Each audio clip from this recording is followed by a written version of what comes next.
അവളെ ഡിവോഴ്സ് ചെയ്യുമോ നീ? അപ്പൊ ആ വയറ്റിൽ കിടക്കുന്ന കുഞ്ഞോ? നീ നേരെ നോക്ക്. അതിനെ നമുക്ക് വളർത്താം. നിനക്ക് വേണ്ട ഞാൻ വളർത്തിക്കോളാം. അവള് പ്രസവിച്ചിട്ട് നീ വളർത്തുവന്ന്. എടാ അവള് എന്നെ പോലെ ഒരു പെണ്ണാണ്. അവള് എന്നെ പോലെ ഒരു പെണ്ണാണ്, മനസ്സിലായോ?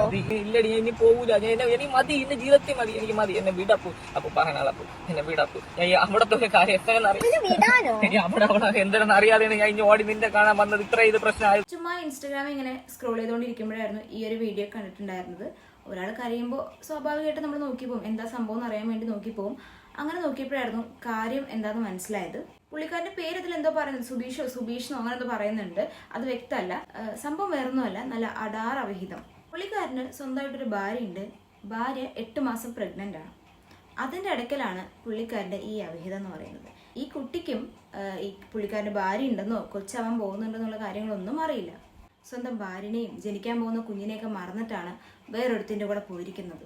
അവസാനം ഈ പുള്ളിക്കാരി അറിഞ്ഞിരിക്കുകയാണ് ഇയാൾക്ക് വേറൊരു ഭാര്യയുണ്ട്, അതിലൊരു കുഞ്ഞ് ജനിക്കാൻ പോകണമെന്നൊക്കെ.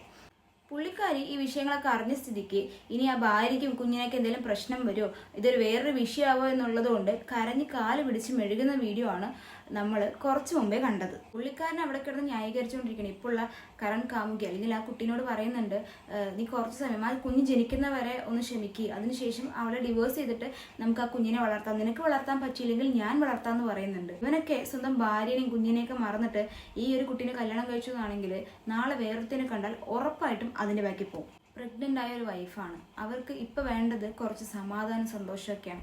അതൊക്കെ കൊടുക്കേണ്ടത് ഒരു ഭർത്താവിന്റെ ചുമതലയാണ്. ആ സമയത്താണ് ഈ ഒരു പരിപാടിക്ക് പോയിരിക്കുന്നത്. ഒന്നും പറയാനില്ല അതിനെ പറ്റിയിട്ട്.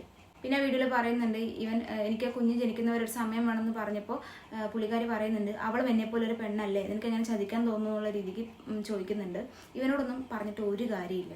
ഇങ്ങനെയുള്ളവന്മാര് പിടിക്കപ്പെട്ടാൽ കുറെ കടന്ന് മുങ്ങിക്കൊണ്ടിരിക്കും. അത് കഴിഞ്ഞാൽ ഇതേപോലത്തെ പരിപാടിക്ക് തന്നെ വീണ്ടും പോകും. ഈ വീഡിയോന്റെ കമന്റ്സ് നോക്കിയപ്പോൾ ഒരു കാര്യം മനസ്സിലായി. ഈ ഒരു കാര്യം ഇപ്പോൾ പുറത്തു വന്നു, പക്ഷെ പുറത്തു വരാതെ നിൽക്കുന്ന കുറെ കേസസ് ഇഷ്ടം പോലെ ഉണ്ട്.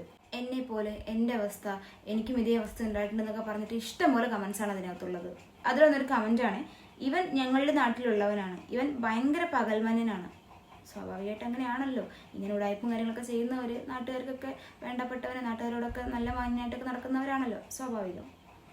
പക്ഷെ ഇപ്പോഴാണ് നാട്ടുകാരെല്ലാം അറിയുന്നത് ഇവനൊരു പിഴയാണെന്ന്. ഇപ്പോഴെങ്കിലും അറിഞ്ഞല്ലോ, സമാധാനം. ഇങ്ങനെ ഒന്നിൽ ഒതുങ്ങിക്കൂടാൻ പറ്റാത്ത ആൾക്കാരാണെന്നുണ്ടെങ്കിൽ ദയവ് ചെയ്ത് കല്യാണം കഴിക്കാതിരിക്കുക. നിങ്ങൾ മറ്റൊരാളുടെ ജീവിതം കൂടെ നശിപ്പിക്കാതിരിക്കുക. നിങ്ങൾക്ക് ഒരുപാട് ഓപ്ഷൻസ് ഉണ്ട്, നിങ്ങൾ അതൊക്കെ തിരഞ്ഞെടുത്ത് പോവുക. വെറുതെ ഒരാളുടെ ജീവിതം കൂടെ നശിപ്പിക്കാതിരിക്കുക.